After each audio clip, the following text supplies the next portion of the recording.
recording.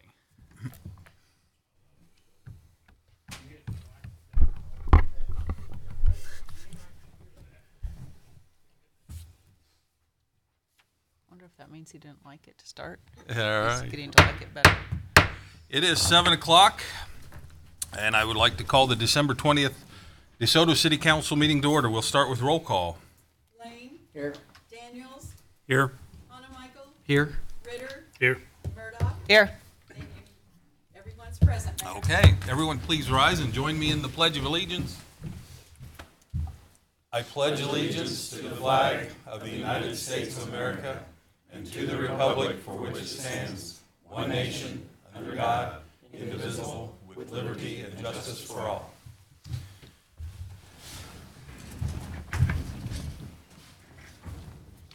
Our first item tonight is our consent agenda. We have the minutes from the council meeting of December 6th. Approve pay ordinance number 844. Approve cereal malt beverage 2019 license renewals for Casey's General Store, Harps, VFW Post, Oak Country Golf, and Minute Mart. And approve resolution 1004 declaring city's boundaries for 2018. Any discussion of any items on the consent agenda? Can I just ask a question, Mike? Who does prepare, or validate the legal description for the boundary? I do that each Okay. year. Yeah. So that some potential error doesn't get propagated or anything. Right. Okay. Yeah, Very good. I do that. It's not a requirement that a surveyor Right. review that. So I've done it for 18 years. If you look at the boundary description, it's not as concise as it could be. Mm-hmm. So I've thought for a number of years that we should just get it completely redone. Maybe that's something we should look into doing for next year, because with every annexation that's occurred, especially in the last 5 years, I've just added on to the bottom of that legal description and also this tract, and just cut and paste the description from the annexation ordinance. So that's not the best way to do it. But you're confident in the legal description that represents the graphic boundary that we Yeah. Okay. Yeah. Yep. Okay. Anything else? Your motion? I'll make a motion. We approve the consent agenda. Second. Okay, we have a motion and a second. Roll call, please. Lane. Yes. Ritter. Yes. Hannah Michael. Yes. Daniels. Yes. Murdoch. Yes. Thank you, council. Motion carried, Mayor. Okay, thank you. Our next item is call to public. Members of the public are welcome to use this time to comment about any matter relating to city business that's not listed on tonight's agenda. The comments that are discussed under call to public may or may not be acted on at by the council during this meeting. There is a 4-minute time limit. Please stand and wait to be recognized. Anyone wish to address the council tonight? Yes. Please come up to the podium and then please state your name and address. Thank you. My name is Amanda Bernard. I live at 8155 WIA here in DeSoto. Did you get that, Lana? Amanda Bernard, yes. Thank you. I'm not sure that her speaker is on. The mic's on. It is. Podium Is mic's this on? on. Let me turn it's off now. There you go. Oh, now it's back on. Can you hear me a little bit better? I just turned the Okay. mic on. Not a problem. I'm a mother of a child that attends LTMS. It has come to my knowledge that we are having an issue with a pastor within the community. Now, first off, I want to say this is not about religion. This is not about signs. This is not about crosses. This is about the man behind the signs. Several children walking home from LTMS as school was being dismissed were told that basically they were children of God or children of Satan and that they were going to hell. This is not okay, in my opinion, as a parent. This is the matter at hand. This has not just happened with our children that are leaving LTMS. This is also happening within the community. I believe I'm the first one to come up and speak about this issue. I could be wrong. I can tell you a lot of community members are intimidated, where they're afraid to walk outside for fear of confrontation because they are being told over and over again these terms of going to hell and whatnot. And again, I want to reiterate, this is not about religion. This is not about sign. This is not about crosses. You have the freedom to do that. It is not okay to tell our children or others within our community that you do not know where you feel they are going in life. Thank you. Thank you. It is a first I've been made aware of it, so appreciate that. Mike, I know we had a conversation earlier. We today. did a You little wanna bit. share a little bit? I think we found out about it on social media on the in and around DeSoto, and it was I looked for that. I couldn't find it today, but I know Lana's keeps up on that. I did talk to our sheriff's department representative. He meets every Thursday morning with me. Let him know what the issue was that we're hearing. And of course, there's First Amendment issues. That person has a right to do that, and like you said, the signs are kind of his right too. But there comes a point where it could reach the level of harassment. Correct. And I think what he's inclined to do as a first step is that when it's happening, if he's notified, just dispatch a car to the scene and just have a discussion with the individual. Sometimes that's enough. Sometimes it's not quite enough. But knowing no more, I think that'd be our first step. And maybe even just preemptively, just have that conversation. Correct. That this is a conversation that's taken place in the community. We know there have been, some incidents. We don't know how many, but apparently more than one. Yes, sir. Of some pretty aggressive behavior, especially toward children. Yes, sir. That seems like it might at some point reach an inappropriate level. I think we can certainly have that discussion with them, and we'll just have to go from there. But now we're aware of it. Now it's the first step. So I appreciate it. Thank you very much. Appreciate you letting us know. Thank you. Where's this occurring at? You want to? Sure. It's happening throughout the community. I know of an incident with a teenager at KJ's Pizzeria, sitting out in a car during a break. Oh, so it's not a particular... This is also happening. He's standing on the sidewalk off of the dollar store General's property and off of school property, so it's a public sidewalk. And I have talked to the Casey's manager about the situation. Like he said, his hands are tied because it's not his property. I fully agree, with calling the sheriff should we see that it's happening as a community. We have to do what we have to do. The issue at hand is, as a parent, that's awfully hard when I feel like I have to go to the school to see if this man's standing there at the end of the day. So it's all over the community. It and is. It's in the Yes, vicinity yes, of sir. LTMS. And So- we'll reach out to the school district as well. I don't know if you have. I assume they're aware of it. Like Yes, we are. I'm actually, I've put in, but with winter break, obviously, Yeah, right. it's Yeah. kind of hard, so Okay. I appreciate it. I don't No, think it's so. everybody. No, it's happening at adults and children alike. I mean, we're talking about intimidated, disabled people within the community, and I'm one of those people. I'm very voiceful, and I apologize for that, which is why I guess I'm feeling like I need to be here, be letting you guys made aware of this. I have a physically disabled mother that basically is in four walls now because she is terrified of confrontation. This is ridiculous. This is not the community I moved to a year ago. I love this community, and we just shouldn't have that fear. We'll do what we can. Thank you very Thank you, much. Amanda. I appreciate it. Thanks. Anyone else wish to address the council tonight? Mr. Pingleton. My name is Paul Pingleton. I would like to address the council on your last snowstorm. I was really proud of our city employees, how they got right on it and cleaned it up. And I'd match them against any city employees. They went well beyond what they should do to get everything done. And I would also travel a lot this summer, miss a lot of meetings, and I'd like to congratulate you all on the things that you're getting done, all the contractors that's coming in, working with them. You're all doing a good job. And I heard a lot of good comments about a lot of you. And just want to pass that on. And I'm proud to be a citizen from beautiful downtown DeSoto, and I wish you all Merry Christmas and Happy New Year. And it's always good to see you. Thank you so much. Thank you. Anyone else under call to public? All right. Seeing none, we will move on. Old business, we have none, so new business. We will consider number A, backhoe lease for water department. Yes, council. This will be the first item before you this year in furtherance of our vehicle and equipment replacement program. This year we have a number of pieces of equipment and trucks to replace that were budgeted for 2019. We talked about in quite a bit of detail during the budget session. The piece in front of you tonight is a John Deere backhoe for the water department. We had budgeted $15,000 for this piece. It's the first year of a 5-year lease on this piece of equipment. The yearly price is actually a little over the budgeted amount, $16,697. The equipment value is actually when you add the equipment and the warranty and the maintenance that we got and associated with the lease.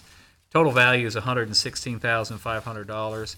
It's a 5-year lease, and there's a provision that we could purchase the unit at the end of that lease for about $62,000. We don't have to. It could go back to the dealer, and we could initiate a new 5-year lease at that time.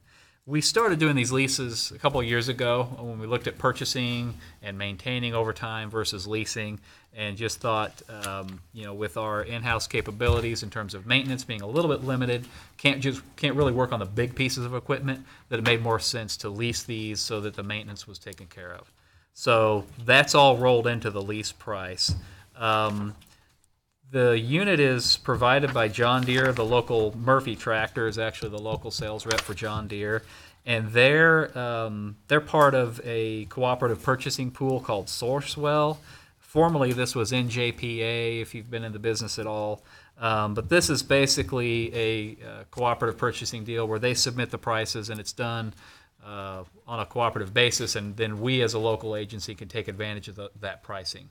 So that's what we've done now, and we've confirmed that the price they're offering us is consistent with that arrangement. So through Sourcewell, we're a member of Sourcewell, and so are they.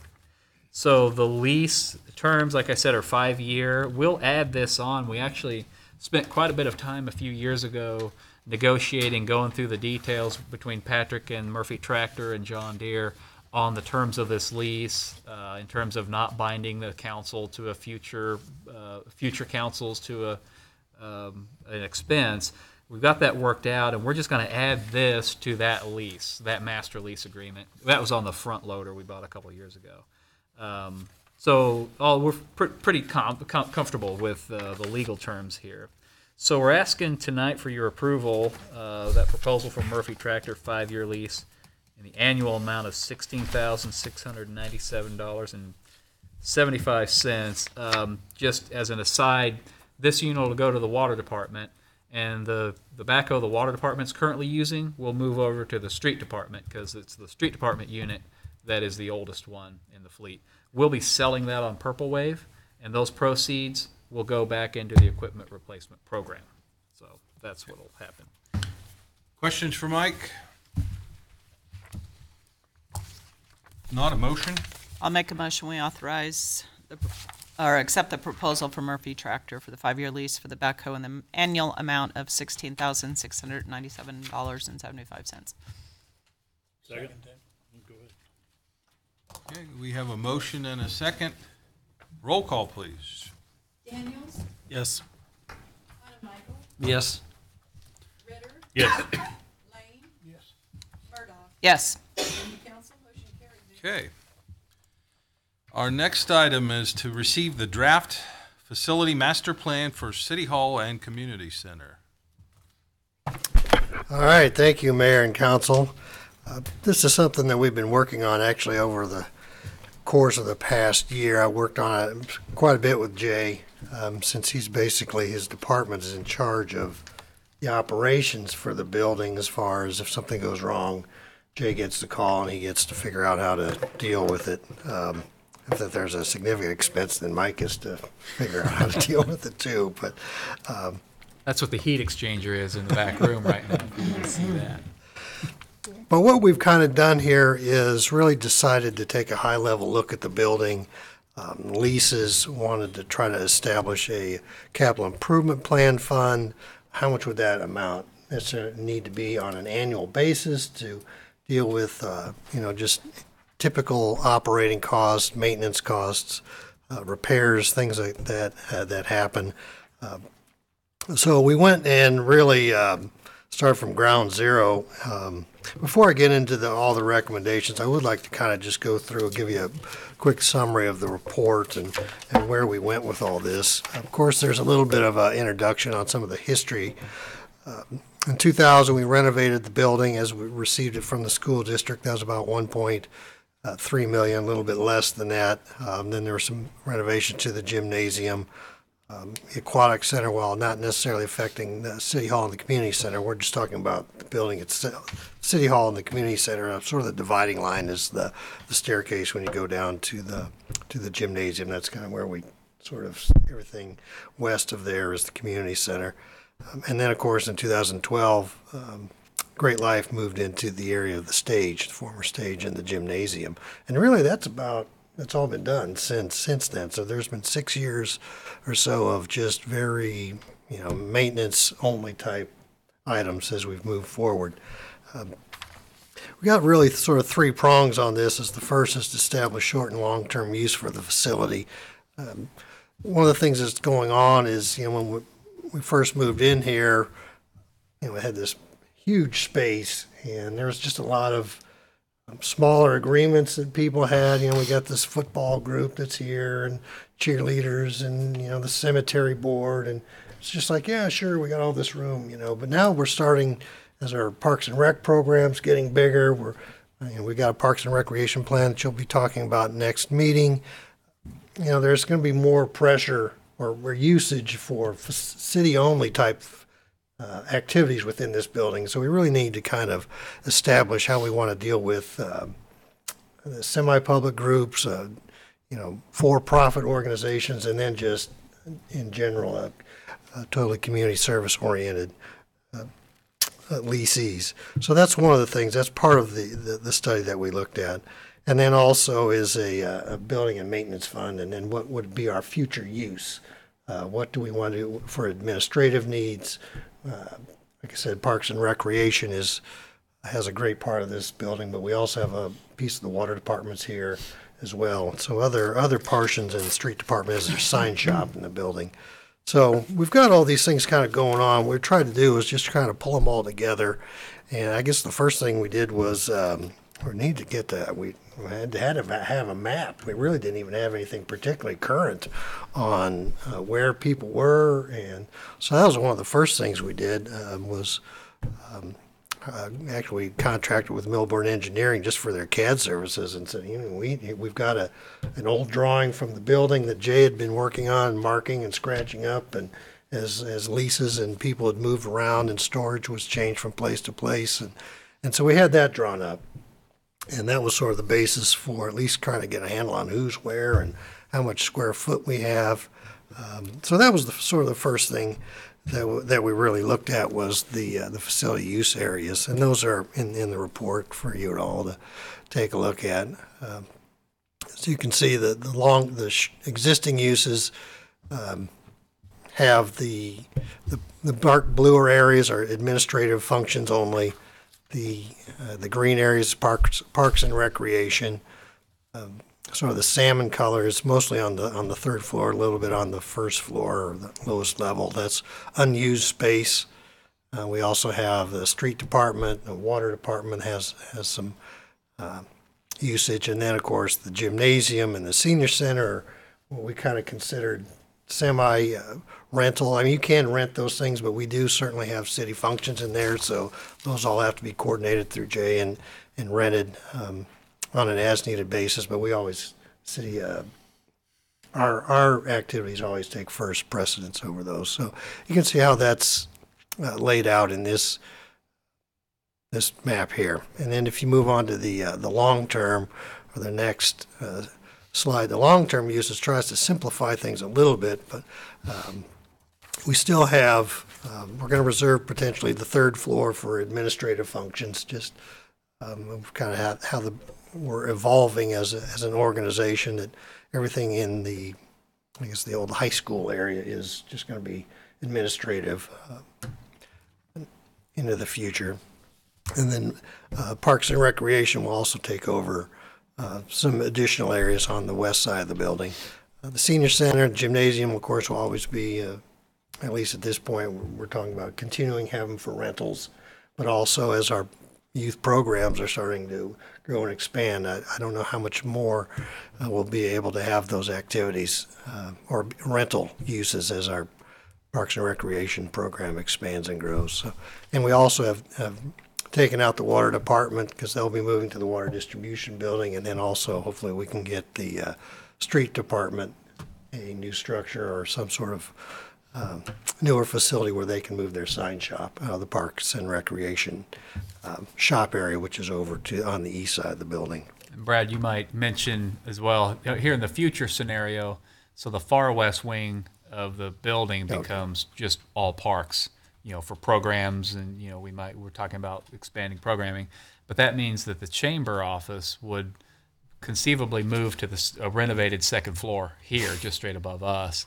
and then the sheriff's department, the sheriff's substation might do the same thing, just as an idea. That would kind of give some freedom, that the west end's dedicated to Parks and Rec, and then up here is the more administrative offices. So moving on to sort of the long-term uses, and after we've established those, I guess we can just quickly, Mike, if you want to show them that exhibit C, and that's just the existing, the specific layout with who's in what office and the numbering system as we've had to really try to identify each building or each office space, or whether it's storage or whatever type of activity may be going on there. So that's kind of how we labeled these areas. So that's just for your information that we use for our day-to-day activities. As far as the long-term uses, what we did, and once again, this is a pretty high-level type of look at the building, but when we talked about the third floor renovation, we'd ask KBS Construction to give us a price based, because they did the renovation work in 2000, and real basic, just carpet, offices. We're not moving walls or trying to reestablish and blow anything up. It's just work within the space. How much is it going to cost to renovate it so it's actually usable for offices and for administrative tasks? And that came up with approximately $1.1 million. And there's some information in the back of the report that has their documentation on how they got to that point. And Brad, would that include a bathroom up there? Yes. Yeah. Mm-hmm. And also, one thing also that came up that's actually, I think, would like to consider for a short-term or near-term item is the asbestos abatement. We do have some asbestos tiles still within the building, and there's some insulation on the downstairs as well. Some of the piping has asbestos, and Steve Chick actually looked into that and got us the price for the asbestos abatement. So that's something we'd like to maybe consider sometime in the near term. Potentially 2019 if we can find space in the budget, the revised budget.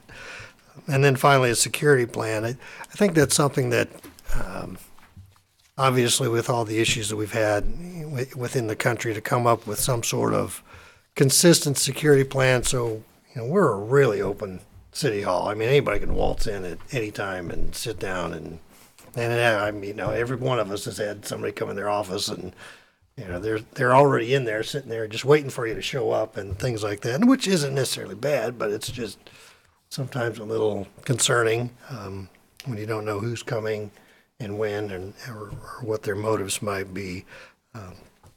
So anyway, that's something that we had talked about, and this is just something that sort of brainstormed a little bit with everybody on the staff, is to establish a new secure entrance at the top of the stairway, and then a new payment window off the main office, so people could come into the building, up the stairs, and still make their utility payments. That is a lot of our traffic. It's just some people still like to just come in and pay in person. And then also we'd have to establish new secure entrances on each end of the hallway, potentially, because in one of the sort of the things where Mike and Bonnie's office is, it's a different, it doesn't access off that hallway, so we might have to do some sort of change to the file copy room and create a little zigzag for Mike and Bonnie to get back to their office. But this is just sort of, sketching some things out, not really, no professionalism, just other than just, brainstorming city staff level. And these are some of the things that we had come up with that might work. One thing also is I think we'd like to, and this is a little bit bigger issue than just the city hall and the community center, but we don't have any kind of card key system for any of the city facilities. Everything's on locks and keys, and So if, somebody needs to, and all of us don't have one master key to everything. So if, for whatever reason, if I need to go to the water distribution building, I'd have to call Doug Smith. Doug Smith would have to come let me in. I couldn't just go up there and push a code or anything like that and gain entrance. But that's sort of a bigger issue beyond City Hall and the community center. So that's just something we talked about internally. But I think one of our recommendations would be to, in the near term, hire a security consultant to at least evaluate the building, and at least come back with a highly professional opinion on what could be done to at least tighten up some of the secure areas in the building. Moving on to some of the usage agreements, and I'm not going to go through every one of these. I mean, some of them are interesting in their conception and how they evolved.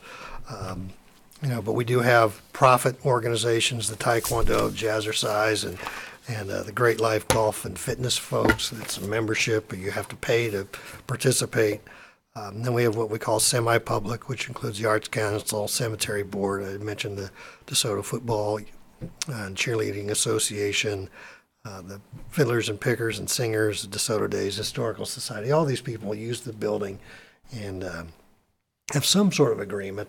We've been actually Mike's been trying to standardize these things as they come up. So that's kind of one of the things that we put into our process is to get a standard. We're implementing that as a standardized agreement, but some of these things have been around for a while and just haven't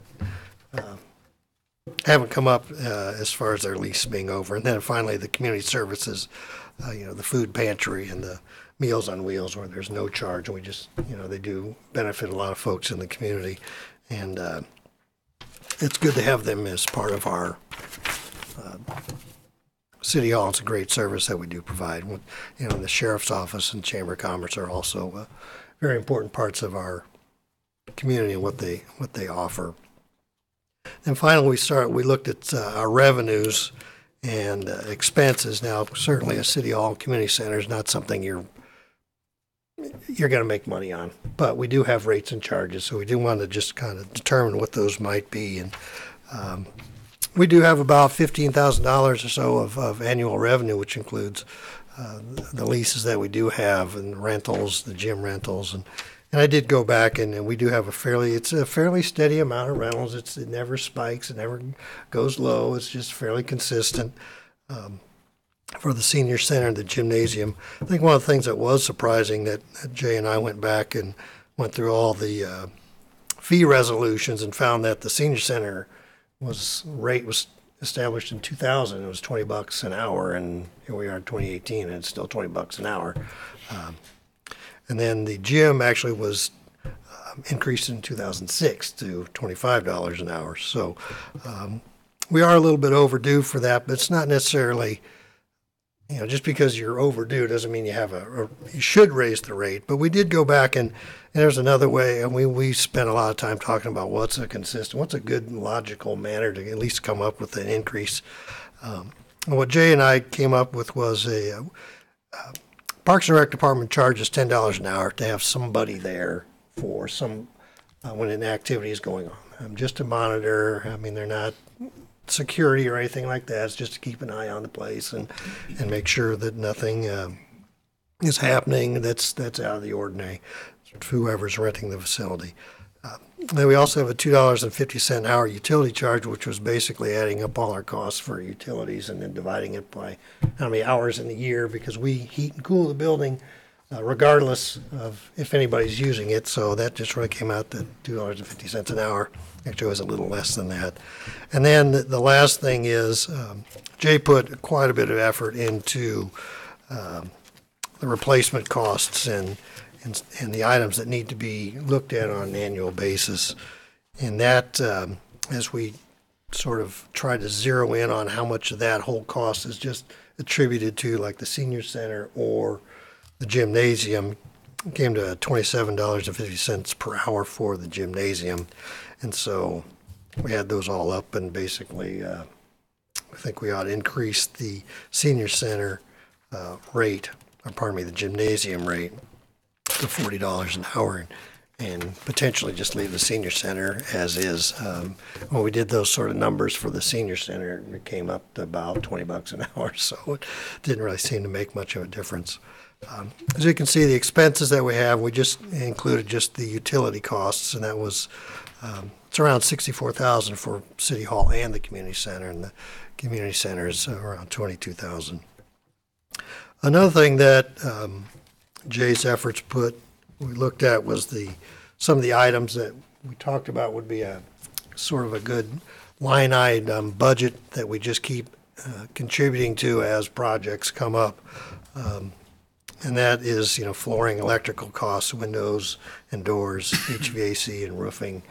And Jay's got a lot of spreadsheets on and gathered a lot of information on these things. And so the current replacement is about $57,000. And then we added just an inflationary amount, so you could be looking at potentially up to $63,000 annually in the 5 years or so as far as a line item, budgetary item. Anyway, finally getting to the recommendations. One thing that is clear, we want to honor all existing leases until the term expires, and then we'll try to, as I mentioned, get them on a more standard system of leases and language, terms, and conditions. We haven't really drilled down into establishing a square foot lease rate. I guess we wanted to get sort of your opinion on if we're going in the right direction before we spend a lot of staff time and really try to come up with square footage costs for each room and facility and how we want to determine that. Because there is that value what's the value of the community, or what's the activity of the value to the city? Does it provide opportunities for people and things like that that engage and make DeSoto a better place to be and live. Lease agreements for common care language, kind of covered a little bit of that. And then I've talked about the capital improvements and then the costs for the increasing the ground for the gymnasium. Still at $40 an hour. I personally think that's an incredible bargain, but once again, we really couldn't come up with a reason to go much above and beyond that number. And then, of course, I talked about some of the capital improvements for the near term, and then the long-term items are pretty clear.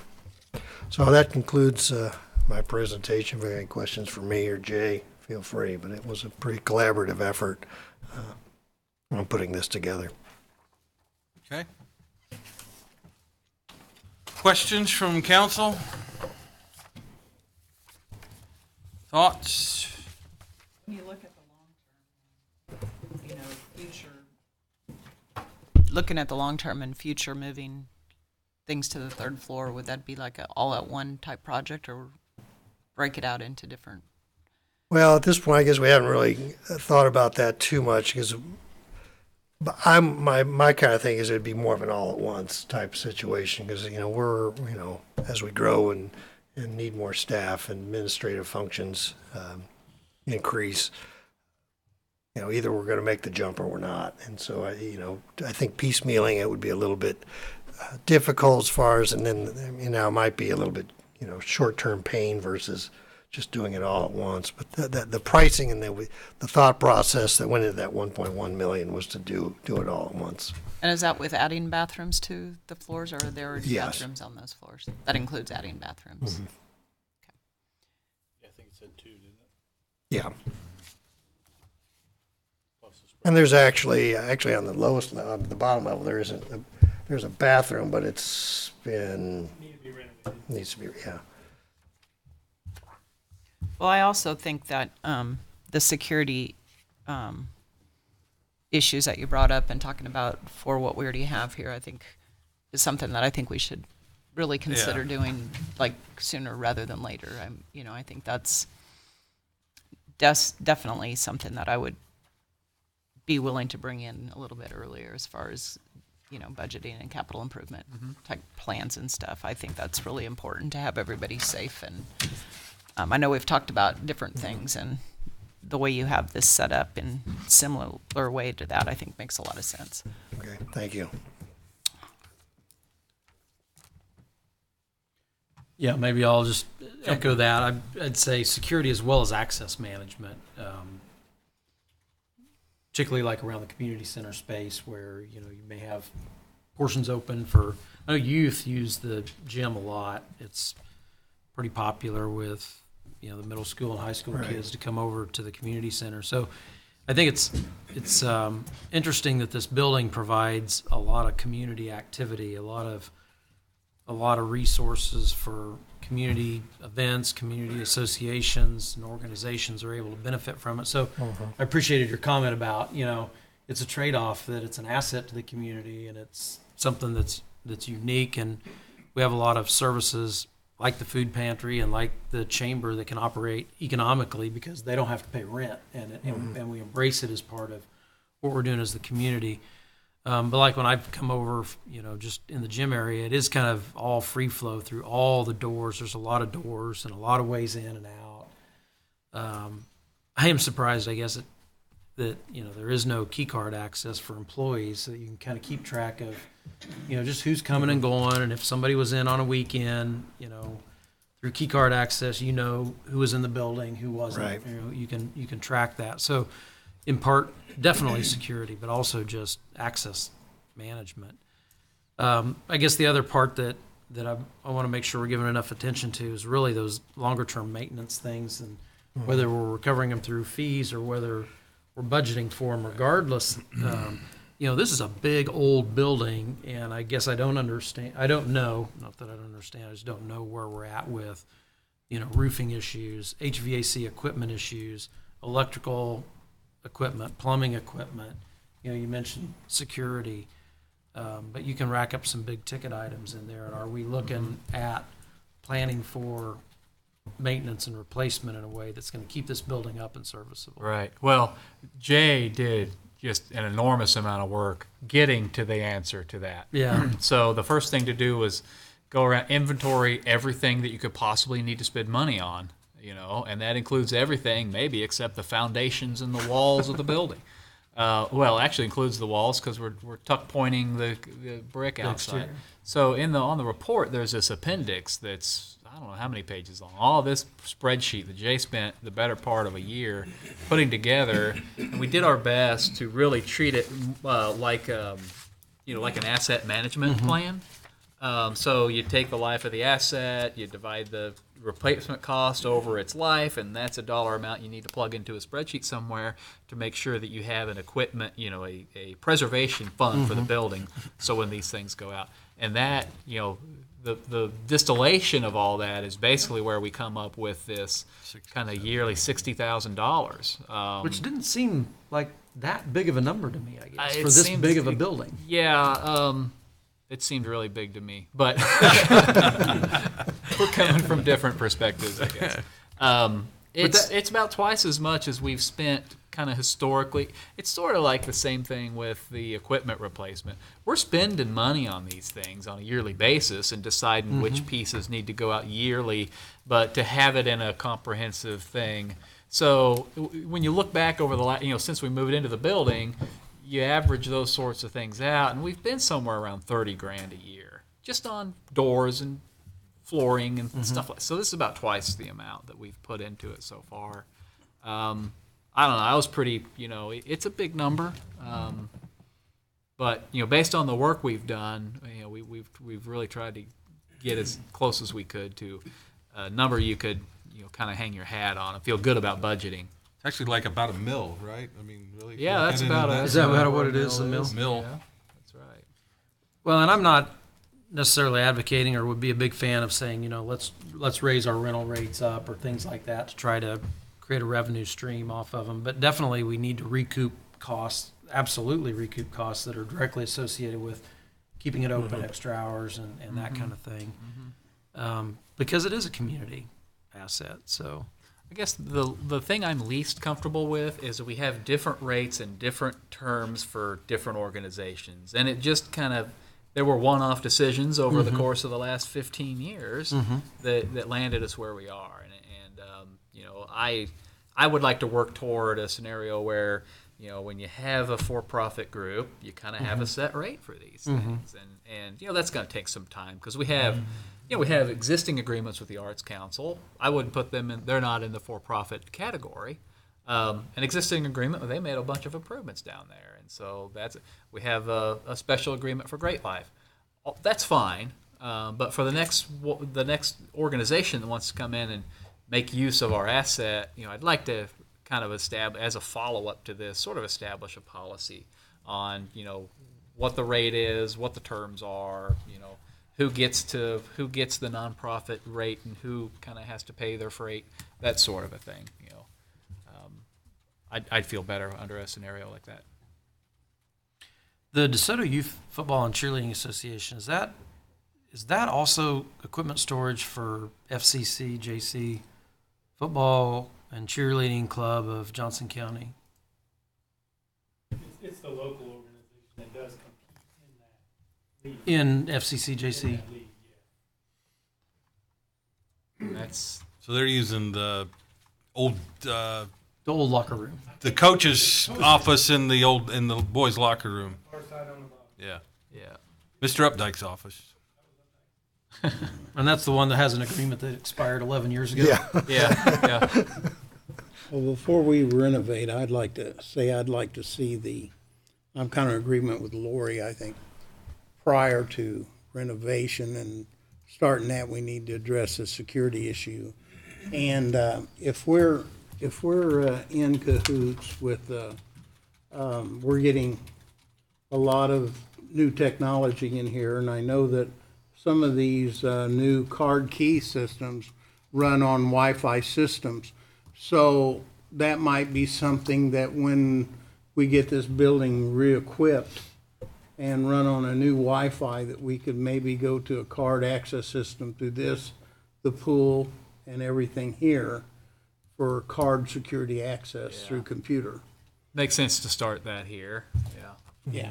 And then go to the outbuildings and do them as we.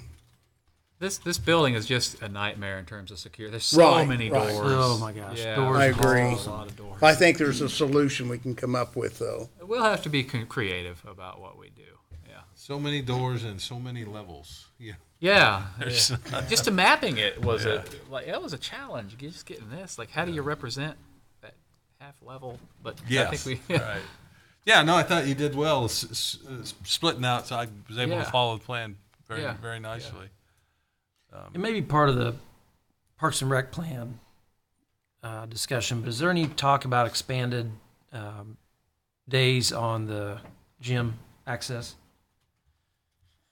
I know I've had some of the high school kids saying they'd love to be able to have access on Saturday.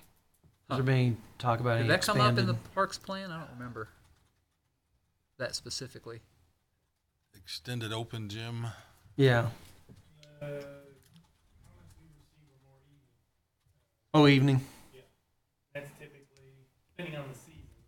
And like right now, we have all our youth kids are down there practicing now, so we have quite a few, obviously, holding us. We have quite a few activities going on in the evening.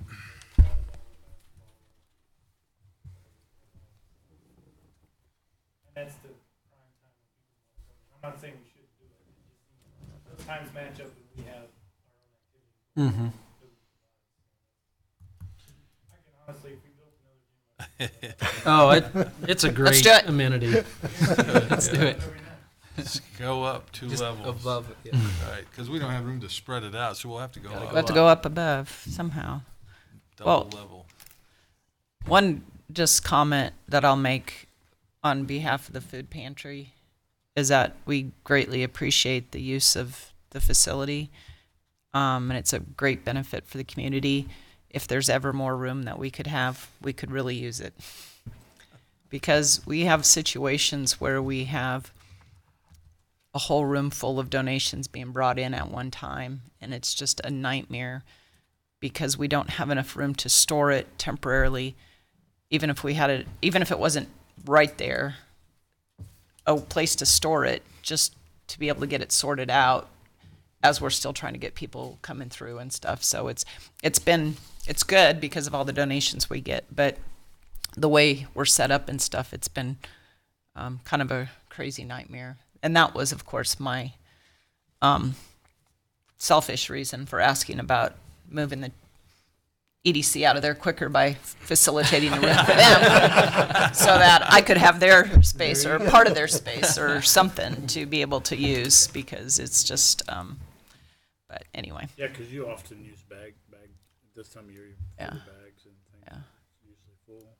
And maybe I just need to steal half of the chamber Yeah, and I know the office. security down there, Sarah often says, one person or another will come in by themselves and there's some uncomfortableness felt in there with no way to call up and say, hey, I'm down here alone with somebody. So security would be a good. It'd be good. It'd be good to get EDC moved in this wing. I think. Yeah. Long term, that'd be great to Yeah. have because it's. I mean, it's right here on the property, but it's a little Yeah. disconnected down there. The building though is just, I mean, when you look at it and your idea where you have EDC and stuff, it's just, it's a school, it's so all over It's the a place. school that was added on, mean, expanded. Yeah, and multiple so it's times, just so like, I mean, when you look at it, it's like, oh, where's the perfect place for them? Well, It was a band room. it's too bad that there's not something that it could be done. We need to think. I would say though, we need to think about where the chamber, Right. where they reside, because putting them up on the second floor behind a security door is very discouraging for our Chamber of Commerce organization. It needs to be almost storefront type a situation where it is a service to our business community, whether it's existing or prospective businesses. So I'd want to think about where we locate it in a way that it is actually friendly to the business community. I agree with that because it worked well uptown. Yeah, I mean, that's really the kind of environment The other thing you that would this want it in. plan doesn't, there is a ton of space in front of the gym that all that common area that we don't need. It's great common area, but that also could be great space Repurposed. for. Yeah, exactly. And you would just leave access to the gym there. But you could have perhaps a chamber office that would have the visible front, and Or really Yeah, even that- like an arts council or, something. something that could that's use more- that light, tall Yeah, the ceiling light space. tall. and- Arts council, I think, would be much better served. yeah, so there are other opportunities for repurposing space that we. Yeah, there is a whole lot of room right there. Yeah. Much more. Yeah, there's a lot of room. And I mean, yeah. So there's a lot of options on. Obviously, that does add more dollars, but Oh yeah. when when you're waiting just though to finish the third floor to be able to get anybody moved, then it limits when that's going to happen. It's like, Yeah. okay, well, using other ideas. Obviously, these engineering minds are at work here, but if we could maybe just come up with some different plans and ideas. A phased approach. Yeah. So this is a first draft. It's obviously. great Yeah. though. You Yeah. guys Oh, it's did an just- awesome yeah, job. Oh, yeah. Thank you. This is something I know that's. For those things are always going to go up, and like I said, they're mobilized once versus multiple times, and the asbestos issue and It's just hard to say when. the sprinkler system and all the other things that Right. have been done up there. Well, it kind of makes you, even when you look at where Jay's offices are, we've got an access right in that back door. I mean, that's not by the front, though, as far as Be a great food pantry. well, Jay's, Yeah, no, that's a it would peanut work. butter. I mean, it would work, but I mean, just sometimes maybe even just shifting where things are might be something that,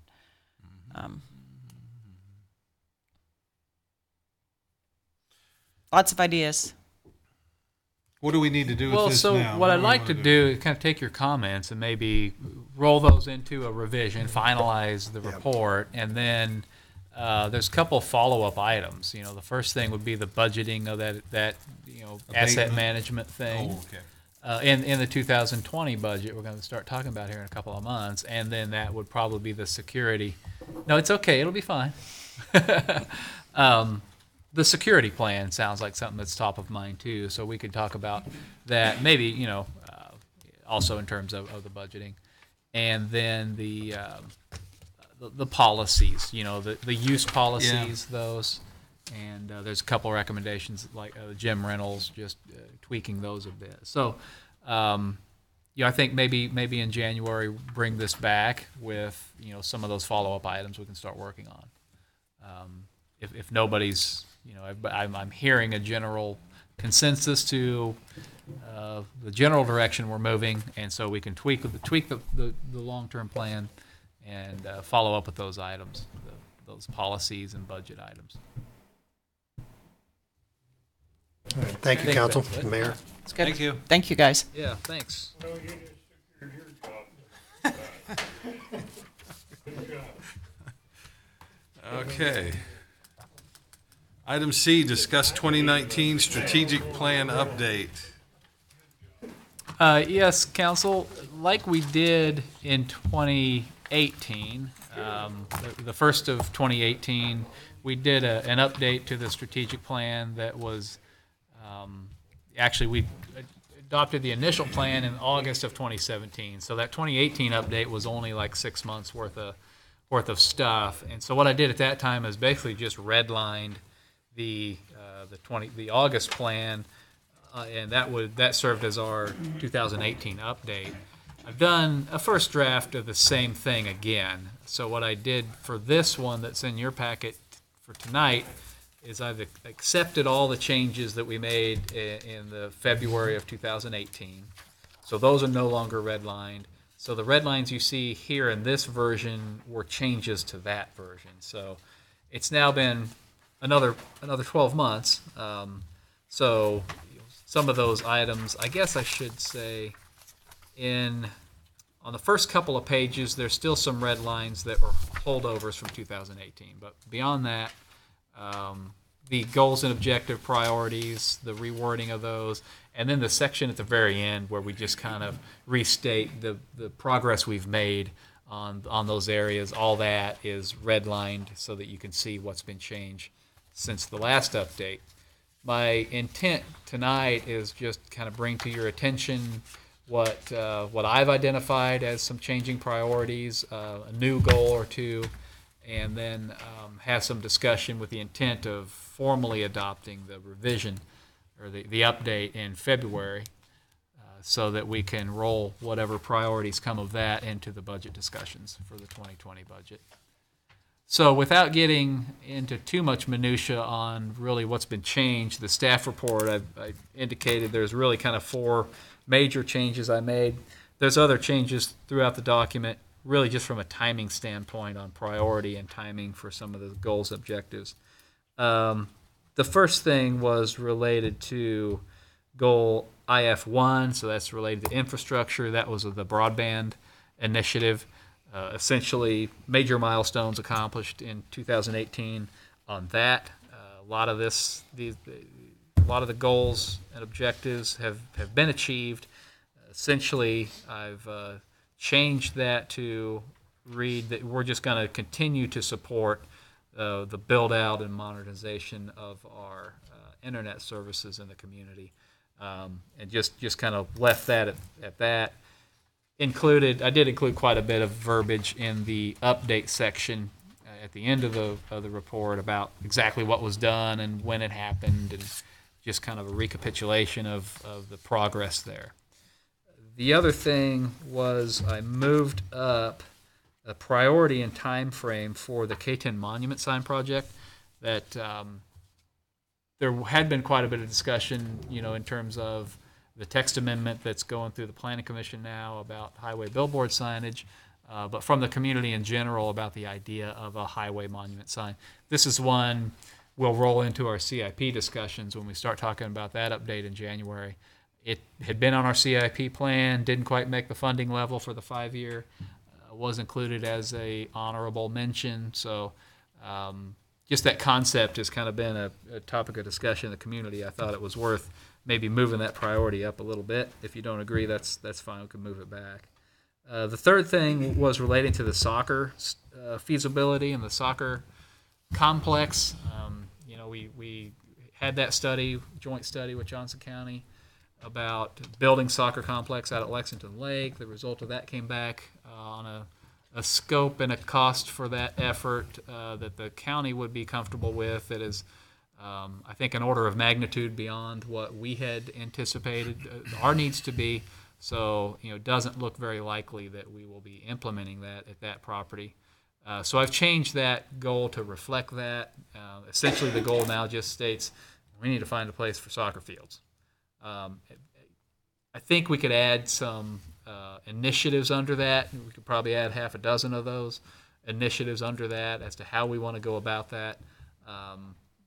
If we want to investigate a new site or continue investigation of existing city sites, or exactly how we want to work that, we might know more in the context of the park master plan, during the discussion we have on that in January. So I've left that goal it's kind of light on the details right now, but just to memorialize the fact that we're switching gears on the soccer thing. And then the only other thing of note is added an objective on page 22 to implement the summer concert series that we've been talking about lately. So that's really kind of all I've done on the red line version. Again, at the end of this, there's several pages, all this stuff that starts on page 25 about progress we've made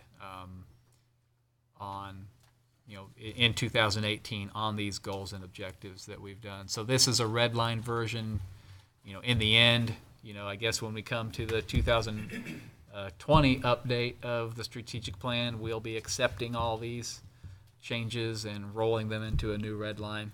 Remember, the overall goal is to do these sorts of updates on a yearly basis, and then maybe once every 5 years or 4 years or 6 years, we completely redo the process like we did at the beginning, where we go out and solicit public input and have public meetings and have that community engagement element to the plan. It would at that point essentially be a completely new plan. So this would be kind of the second formal update that we're embarking on. And again, starting point here tonight. I want to have some discussion about what your thoughts, if there's other areas we'd like to focus on, or some of the stuff we want to wordsmith or revise in what you have in front of you, we can do that. We'll have January to talk about that, the 2 meetings in January, and then I'd like to finalize it in February so we have it in place before budget. Okay. Anyone have any comments, questions for Mike yet?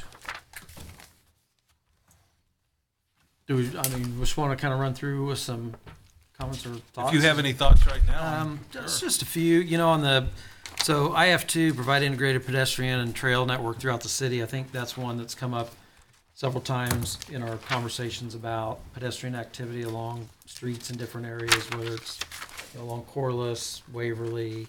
So I think it's still a priority. I think we can maybe refine.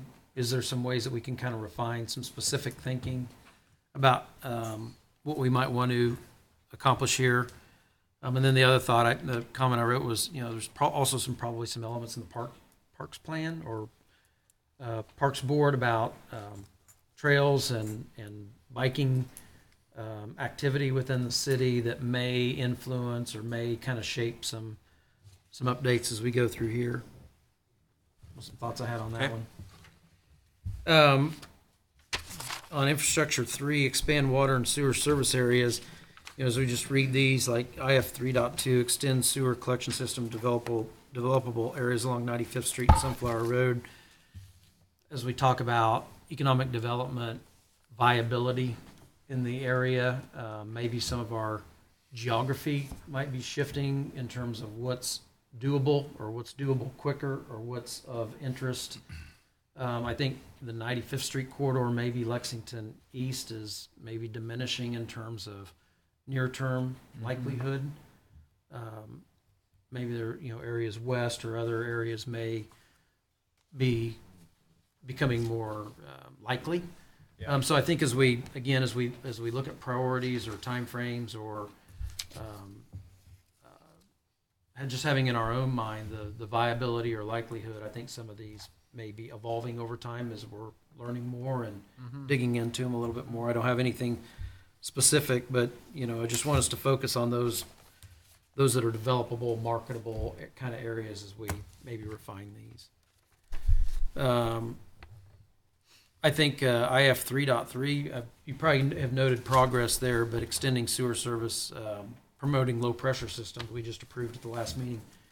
And I didn't catch. Did you have that noted in your progress? Yeah, no, I don't think I did. We're taking one of those. We're checking one of those areas off, right? Right.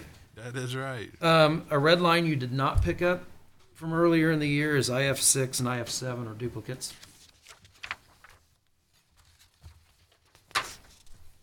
Oh my goodness.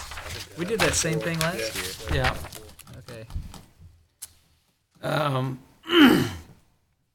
Under EX1, increased population. I'll put a double underline under EX1.1.A, continue to financially support the efforts of the EDC. I think that's something that weaves through a few of these topics, whether they're infrastructure topics,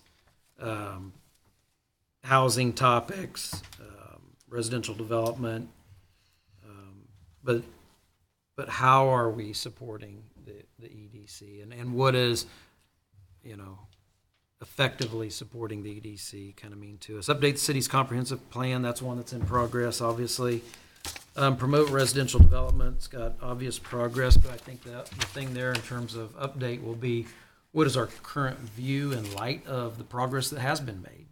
We talked a little bit about we've been incenting residential development and we've got a lot of progress there. And do we keep doing that? Or do we maybe shift some of our focus over to job creation? Just thought as we kind of flip through that.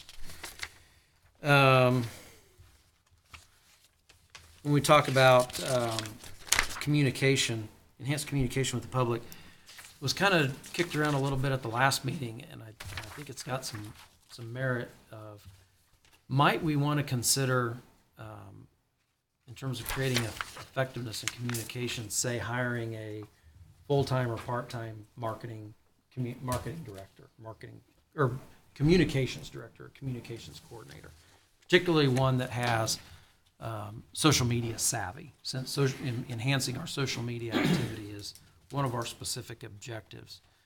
When we talk about, we had the presentation on status of our magazine. I just lost the name. Discovering Soto. Thank you. Might there be some merit or some opportunity to considering an interim publication or interim printing that's really just a city focus and is not the full-blown thing, but might be one that the city can fund additionally that may be part of a communication strategy. I think thinking about how we communicate directly with our citizens, there's a comment in here about using our water bill or whatever, but how are we communicating directly with our citizens on things that are of current interest or current relevance? I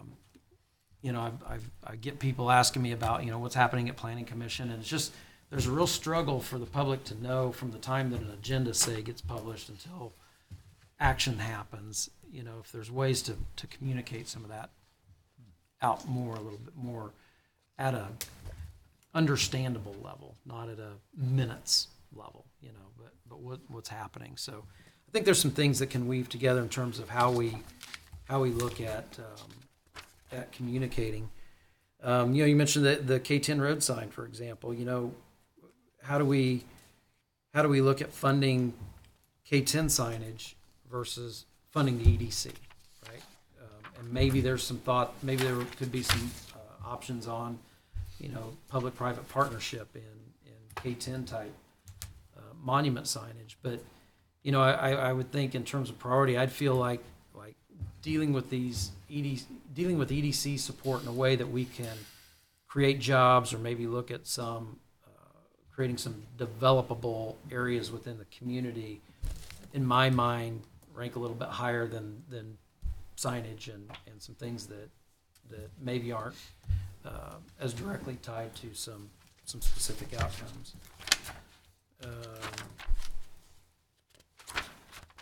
Creating entertainment options within the city, man, that's a hard check mark on the concert series idea.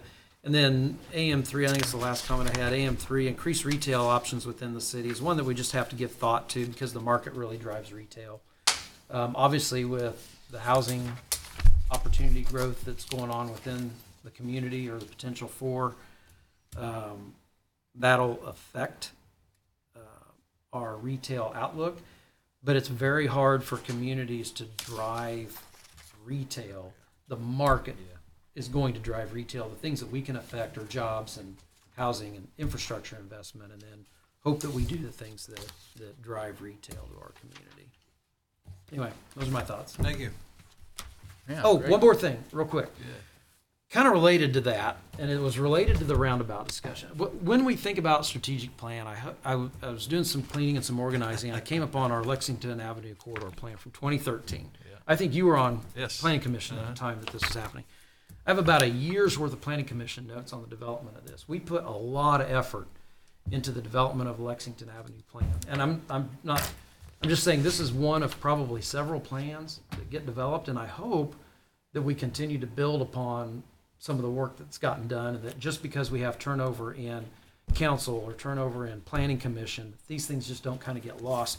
But I thought what real interesting, the future neighborhoods map posted 2 key possible roundabout locations. Yeah. One of them's at Kill Creek and 83rd Street, and the other one is at 91st. So in 2013, we identified 91st and Lexington. You recall, that was a bit of a controversy then. It was Do a you bit of a recall? controversy then. So the seed was planted over 5 years Right. ago, but that intersection Yeah. was identified both as this. Both of those are intersections you can't solve the traffic problem with a signal because they're T intersections, and they're going to be intermittent congestion. Both of them lended themselves to a gateway type roundabout situation. So, it's not like it's the first time that was thought about. We worked on this for a year. That's a good plan. Back in, this is a really good plan. Is that If the anybody full doesn't one have there? it, this I don't Was know. that the year that was done, is in 13? 13. When you had the Kev, would you pass that on? community Well, that's just it. I hope that we. involvement? We have it online. I can't say if it's on the new website. I'll make sure it is. Yeah. Because I know I was on council at that point, so Yeah. but it seems like it was, There was the council at the time. yeah. Yep. Oh, yeah, I have copies of it, I Credwig. pull it out. Credwig came off of planning commission, went on council about this time. What was the holdup on following through on the roundabouts back then? Well, this was a planning document, so there was no infrastructure funding for it. You were on planning commission when we did this. Your name's in here. Yeah. Planning commission at the time is Tell us. Steve Winslow, Ramona Alibrand, Bob Garrett, myself, Dennis Zwaylen, Mike Krieger, and Richard Hemphill were at the time. Anyway, I guess my point was, we did a downtown plan. We've got a couple of really good planning documents that a ton of effort went into. Lots of debate, lots of discussion, and there's still good material in them. So I hope that we can continue to perpetuate these and use them. So you asked for a copy. I don't know if I'd be happy to have copies. I think this is a really good one. a lot of people just are discouraged in our smaller town of that type of traffic district, diversion device, a roundabout. At least that's what they kept saying. Everybody kept saying at Kill Creek. They didn't never Yeah, wanted to see one there. so since I gave the traffic study kind of presentation at the last council meeting, I've had the opportunity to kind of let people know. So we at the chamber lunch we had up at the Methodist Church. When you say that an option we're looking at is a roundabout, every group you get in front of, half of them cheer and half of them sink down in their seats, and it's really evenly split. It really is.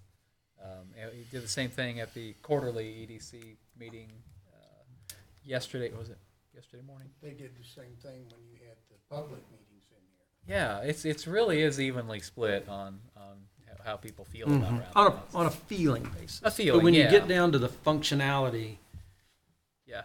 that one is When you show that video, that sells a roundabout. Yeah. Those videos are pretty slick. Yeah, I think if you're sitting there at 8 o'clock in the evening at a stoplight at Kill Creek or at Lexington and 91st Street, going, Yeah. what is going on? Yeah. Mike, is that something we need to look at again pretty shortly? Well, I mean, the comp plan. When you talk about the comprehensive plan that we're going to be, talking about with the planning commission, all these old studies, we're gonna wrap all those in. Yeah. Yeah, I mean, I think, like Kevin said, that plan is currently approved as an appendix to our comprehensive plan.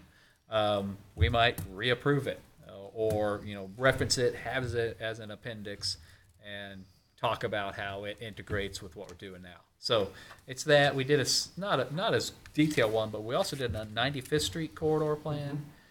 We did the downtown plan, and we did a downtown west plan was- area plan. Yeah. Way back. I'm not sure how relevant that's. Maybe a good topic at planning, we got, there's only 2 planning commissioners that were on that, what we just referenced, Kevin, that are still on the commission.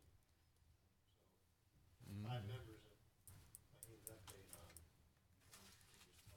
Well, sure, yeah, and as we discuss the comp plan, in the first quarter of next year, we're going to be really hitting that hard with planning commission. Yeah, and because we used RDG at the time. I mean, these weren't just seat of the pants Right. plans. These were Yeah. well thought through. Well, in the Lexington Court Avenue plan, it's not just the roundabouts, but I mean, when you read through there, it talks about the lighting and the image, and Yeah. there's Oh, a yeah. lot of good Right. stuff that Design was standards a lot of things that Right, some of yeah. them which we followed, and some of them which we could still pull out and say, hey, maybe we want to put those more into our, our strategic Yeah. area that we're talking about. So. Okay. Any other thoughts or comments on the strategic plan? Action from us, so is to get you comments. Yeah, if you could. Have yeah. any additional comments that we would have? I'm probably not going to have anything back for the January 3rd All right. meeting. I'm going to be taking some time off, but okay. I'll have my phone. But I hope to leave my phone alone during my time off. So the second meeting in January is where I hope to pick this Okay. back up. All right. 4D, discuss governing body appointment of fire district board member. You want me to start here? Sure. I asked to have this put on the agenda because originally I thought this was just a standard mayor appointment with council consent. But in reading the statutes that created our consolidated district, it actually says that this is an appointment of the governing body. So it specifically says it's the governing body. We've never really decided what an appointment of the governing body would be for this group. So I wanted to bring it as a discussion item so that it's more than just my recommendation and council approval, and how we want to go about tackling that. And I don't know if, Patrick, you want to weigh in on anything, or? Well, just to mention that we kind of addressed a little bit of this earlier this year, and even prior to that. The way this fire district works is essentially the only real influence, if you will, that the city council has is through appointing board members. So, once the appointment is made, it is true that that I think we discussed at one point if there ever came an issue of a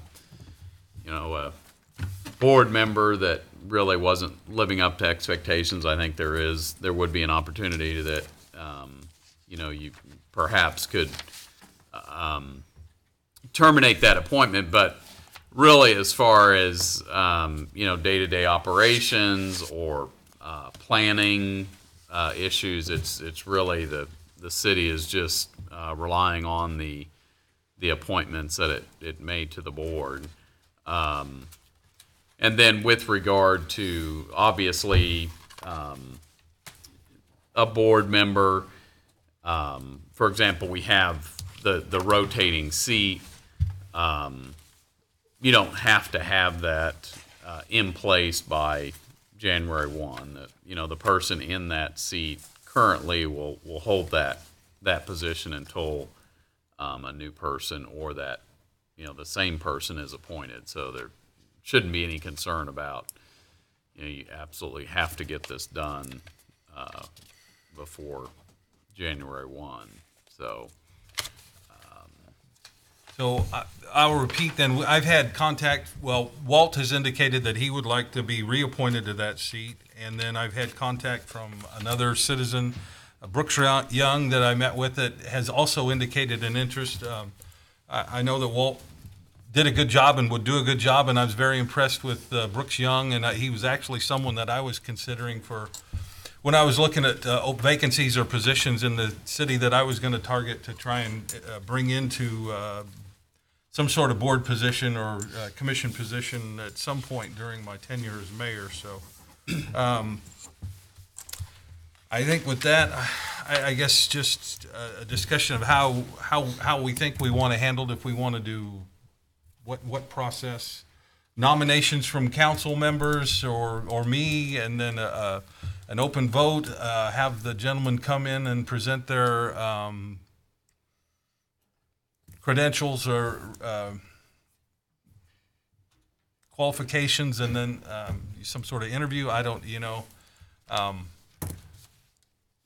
or simply the way we've done it, and just a recommendation and a consensus, and then a vote by the governing body to approve the position. So just thoughts, ideas.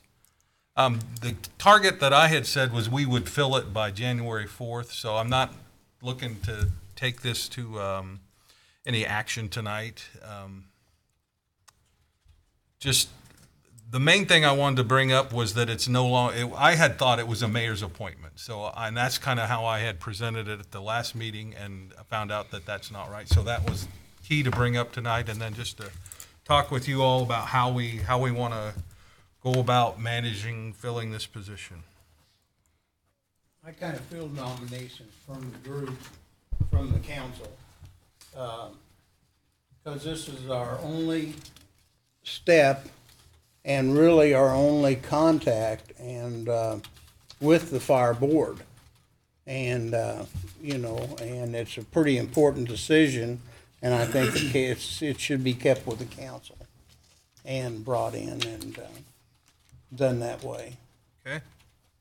As we've done in the past. I wondered too, and I don't know, just in looking at the statutes and I talked to the county attorney about this as well, that, I wonder too if if you as a council would want opportunity to tell the person you're appointing or you have appointed what your ideas of what you want to see accomplished by the fire board, whether that's, whatever that may be, because essentially, you as elected members of this board, you essentially answer to the electors, and in a way, the board members that you appoint to the fire board are sort of responsive to you, meaning that you're choosing them to put them on that board to represent the what's best for, obviously, for the district as a whole, but also for the city as appointing that member. So I wonder if that's something that I don't think we've ever really had much discussion on what is it that you are expecting from the board members, because as we discussed when there was some things with the chief that really are I issued an ethics opinion pointing out that for a bit we thought maybe the city's code of ethics might apply, but it doesn't.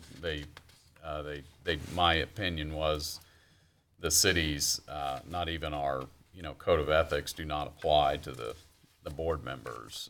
So there really is,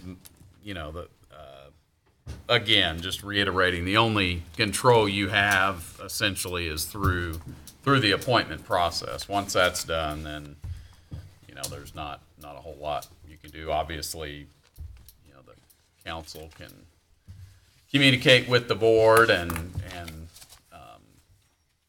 try to get issues in front of them, but technically speaking, it's through the appointment process is the only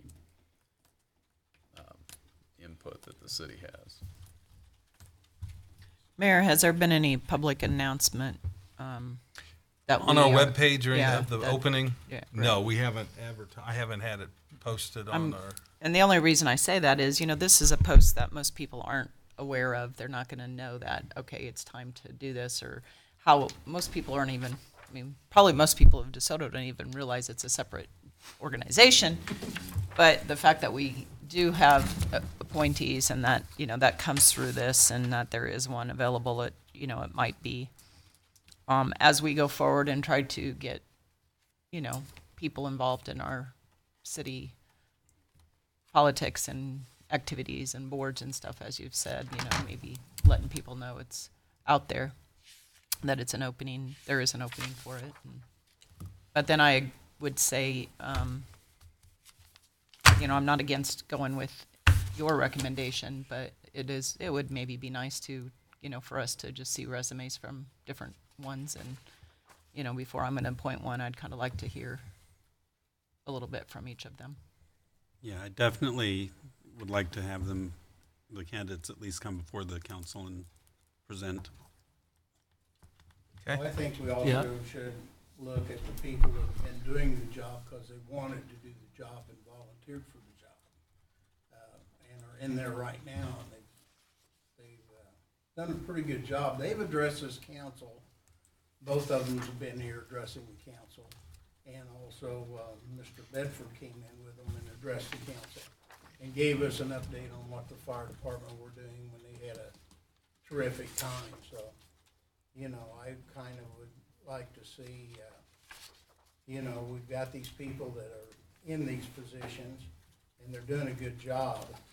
And a way to thank them is if they want to continue is, they still have to answer to this council. And they understand that, but I'd like to see them continue.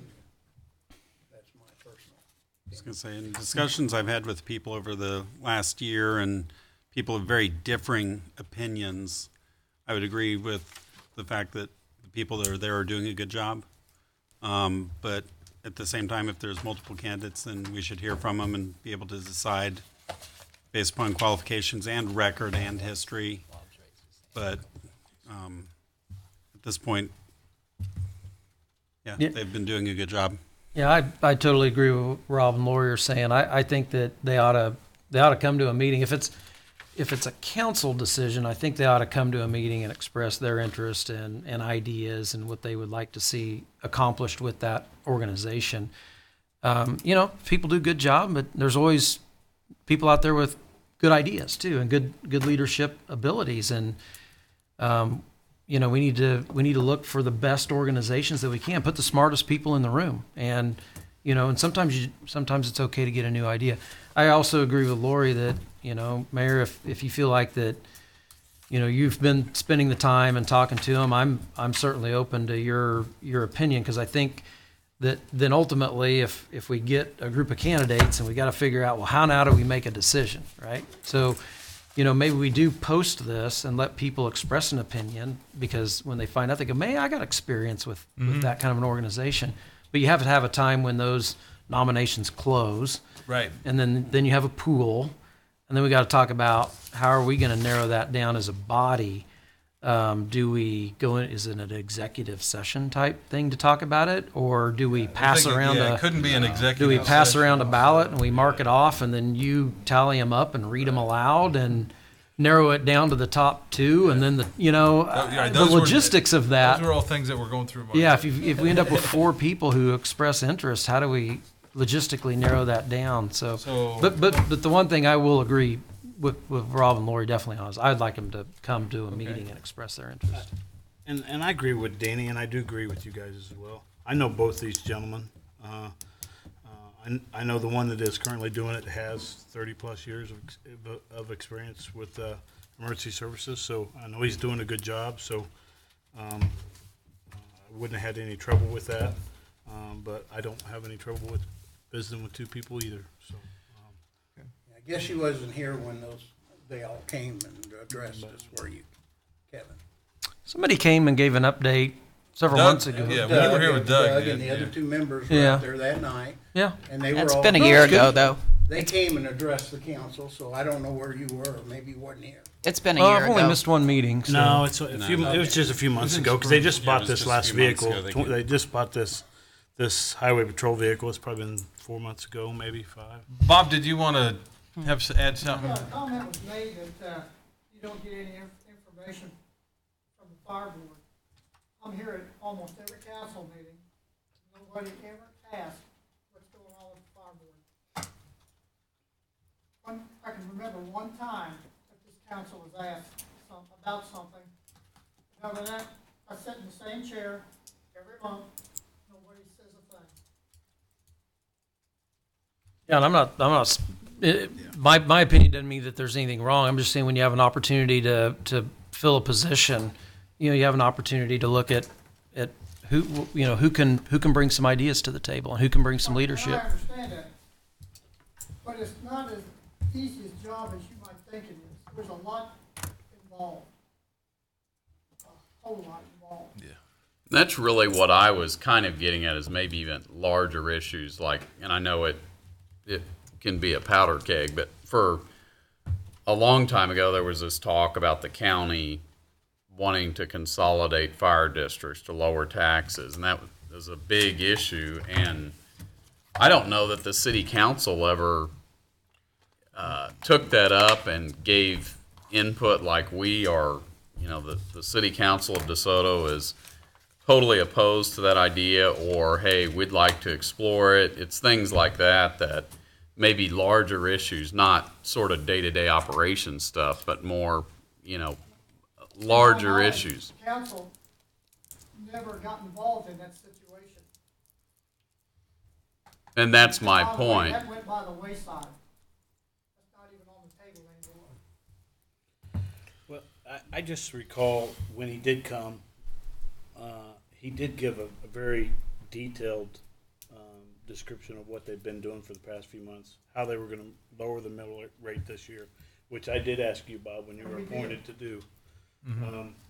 And the vehicles they were purchasing this year and the strides they were going to make it a better place this year. That was the topics that Mr. Bedford discussed.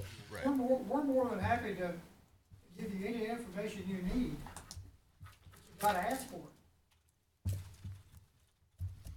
And I think we have a standing invitation now for like a quarterly update, or at least that was my understanding through my conversations with Walt and with Doug, that someone would try and update us quarterly on the major activities of the fire board. So, I'll give you an example. One thing we're doing is back in I think it was Mother's Day, we had this drowning down here at the river.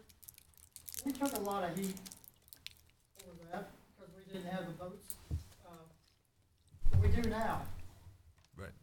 right. We've got a new airboat coming. It's coming out of Orange, Texas. That's what they do down there, is water rescue. We've got a new Zodiac coming for smaller lakes and streams. So those should be in operation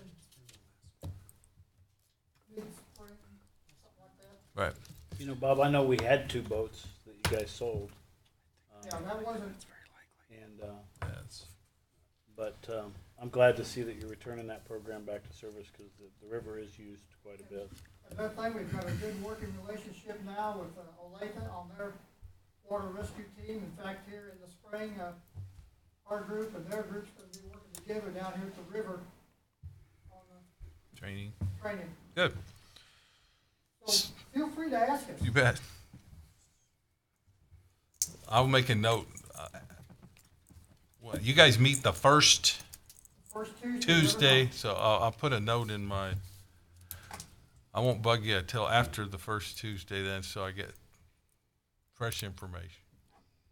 Like I say, I think we have a great crew, and we do everything we can to make it even better.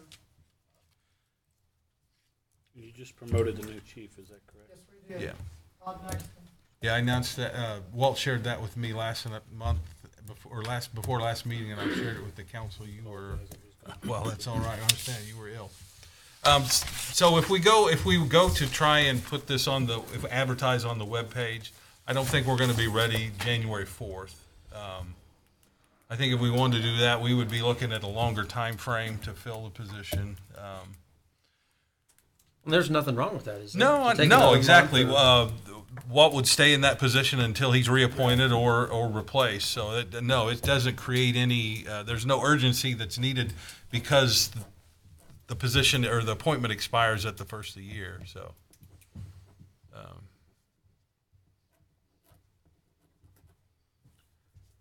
Thoughts? So do we have it? Would everybody like to see us post the vacancy on our webpage? Yeah, I think that'd make it transparent. Okay. And then if we did that, then we would receive resumes or letters of interest until the 20th. I think is that our second council meeting then? January. Well, that's gonna make, see, he's gonna be not knowing if he's gonna be because he's got a meeting in January. Yeah, well, it's said the But position. I understand that he'll still be. He sits in the chair until he's reappointed or replaced. So. I just feel you got a good guy there and you're giving him a slap in the face by not, but, because you want to open it up. People are interested in things, they're going to come up here. And if they're interested in doing something or volunteer to the city, they're going to get a hold of somebody, Kevin. Well, we don't have to advertise everything. No.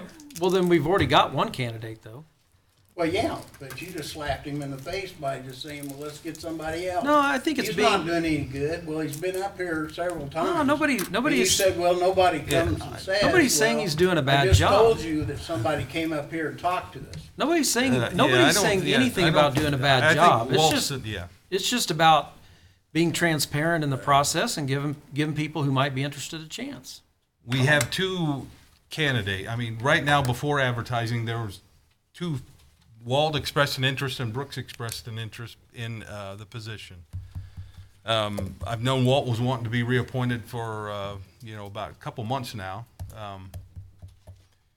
and Brooks came forward about a month ago. So, so we had a decision to make one way or the one way or the other. It wasn't. And the appointment that Walt is on is the county. He was appointed by the council to complete the term, a city term. I can't remember who it was. But then after the expiration of that, the county appointed him to that alternating seat. And so now that alternating seat is up. So he was appointed by the county last time. Now it's the city's pick. We get to fill that alternating seat. And that alternating seat, Walt could be appointed to it via the city appointment or someone else. So. And these are 3-year appointments. Right. Like I said before, he's got 30 plus years in emergency services and responding to incidents, and he's ran that district for a while now. I would have supported him. Yeah. Well, I stand behind you. I think he's done a great job and would. We would really like to see you keep Walt on. It makes it easier for us because we've got a round base now that we're operating on. It's like when you put somebody new on the council, who's never been there, they are totally lost of what's going on. Yeah, there's a learning curve to get up to It takes a long time.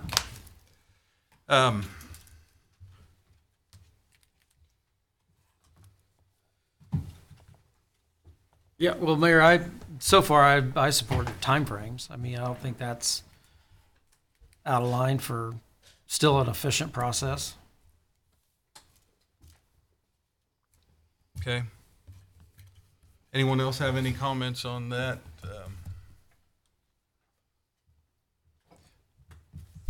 So is the consensus to go ahead and post notify the position is open on website, maybe social media, or do we want to,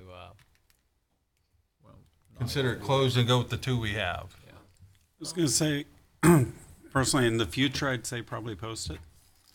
This time around, if we've got two candidates that have expressed interest, I would be okay not posting it. But moving forward with having them come in and talk to us. Do you have any? Like I said, my personal opinion at this point, I've heard from people who have very differing fire views, and all of them are supportive of Walt. So my tendency is leaning that way, but at the same time, I'd be very open to hearing from them, just to be fair and open. Okay. Do we have anybody viewing us online right now? let me see if I can find that out. Just because my thought is, I mean, we're having this discussion as a public broadcast event. And so, you know, to say that, well, no, we're not going to give somebody an opportunity when maybe they're just hearing about it because we're having this public discussion might make them aware of it. I don't know. We currently have 6 viewers. Yeah. Which is about what we get. Normal. Yeah.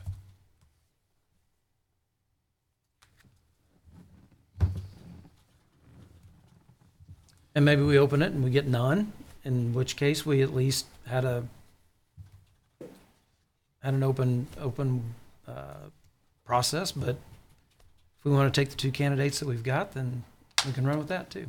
Or we can post it and just leave it open for a couple weeks. So 2 weeks from now would put it.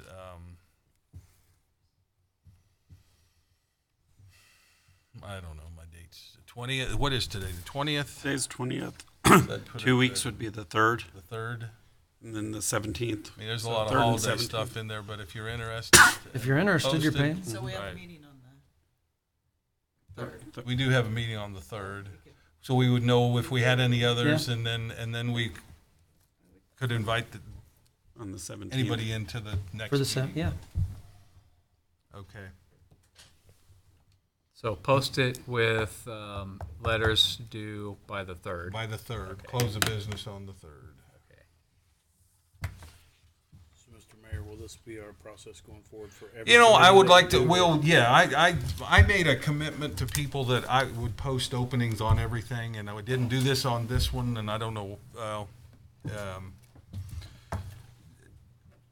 Didn't have the right thought process that it was the right. I was thinking it was a different kind of appointment. So, but yeah, I wanted to park board openings, planning commission openings. I want to get everybody that in the community that might be interested to have an opportunity to throw their name in the hat, and then pick the best and the brightest from that group to fill our boards and commissions. Yeah, I think if anything, it's not is this the process going forward? I think you've already set the example that this is the process that you want to have had, and we've had that in the past. I think you got some good Parks Board candidates because of it.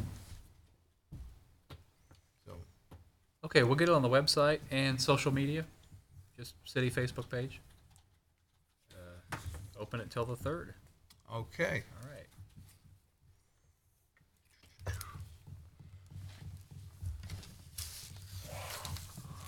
We have no executive session, so we will move on to advisory reports. Mike, what do you got? For I us? do not have anything written down here, so I'd be happy to answer any questions you might have. Any questions for Mike? Seeing none, we'll move on to Patrick, City Attorney. Just Merry Christmas, everybody. Oh yeah, I was gonna say that too. Okay. Ditto. You said that. Brad? A couple things, Mayor.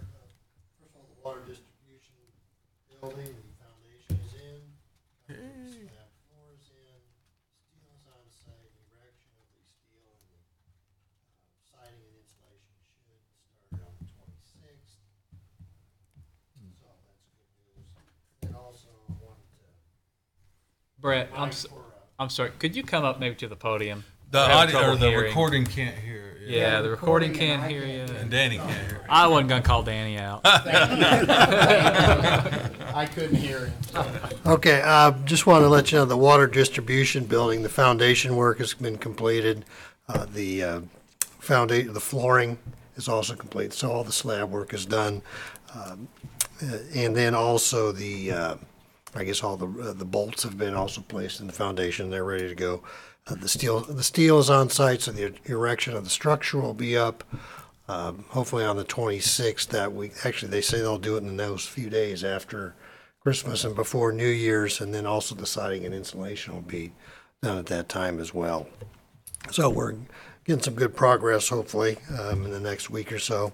And also, I wanted to thank Council and Mike for approving me. I'm going to do that Certified Public Manager program that Mike just went through. So that starts in January, and it's even better because Mike's done all the work, so now I can. You're not You got getting any all the homework. notes, No. You're not getting any cheating. No cheating. So thank you. All right, thank you, Brad. Lana, what do you got for us tonight? Merry Christmas to all. Okay. That's it. Thank you, Mayor. All right. Council comments? Go ahead. I have nothing. Lori? I'll pass tonight. Have a Merry Christmas. All right. Danny? Nothing, Mayor. Merry Christmas all. Okay. I've got a short list. I sent everybody an email about a ribbon cutting for the Hemp Academy of the Americas. America's Hemp Academy. 27th, 11 o'clock in the morning. You might not have got the email, I bet, huh? No. Okay. That's all right. I'm challenged. Yeah. I did hear it through it was somewhere else. I think Sarah put it out on the chamber That's right. website That's or it. on the chamber email. Because they mentioned it at the Art Council. Okay. Okay. So yes. Want to remind everybody to complete our city administrator reviews and get those back. Let's maybe have everybody having them back at the next meeting. And then I have one final item. It's the mayor's joke. I say knock knock. Who's there? Mayor. Mayor who? May days be merry and bright. Merry Christmas, everybody. Thank you.